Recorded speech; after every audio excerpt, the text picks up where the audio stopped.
اب یہاں پہ خاص طور پہ نام لے کر اللہ تعالیٰ نے بتایا کون سے لوگ، ان جو کالو کہتے ہیں، یہاں پہ جو بات غور کرنے والی ہے کہ یہاں پہ یہ بتایا جا رہا ہے کہ وہ لوگ جو اپنے آپ کو کیا کہتے ہیں، نصارا۔ اب اس میں ہمیں ایک بات قرآن سے جو پتہ چلتی ہے کہ جو عیسائی ہیں، عیسائی جو قوم ہے، اس میں ایک جو تھے سینٹ پال سے پہلے جو جنریشن موجود تھی، وہ بیسکلی اپنے آپ کو نصارہ، ان میں سے بہت سارے لوگ جو ہیں، یعنی کہ خاص طور پہ جو حضرت عیسیٰ کے ایک صحابی تھے، ان کے تم جو آگے جو اپنے آپ کو حواری بھی کہا کہتے تھے، تو ان لوگوں کو جو ہے وہ نصارہ کہا جاتا تھا، جبکہ جو سینٹ پال سے آگے جو جنریشن چلی اور جو انہوں نے جتنے بھی پیروکار تھے، تو وہ اپنے لیے مسیح کا ورڈ جو ہے وہ زیادہ بہتر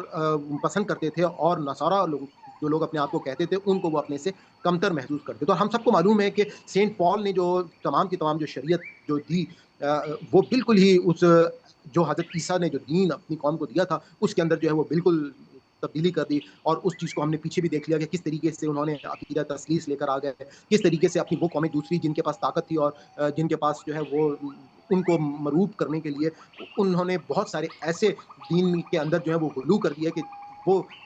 کوشش یہ کرنا چاہتے تھے اپنی ان باتوں سے کہ ہم ان کو مروب کر کے ان لوگوں کو اپنے دین کی طرف جو ہے وہ راغب کر دیں.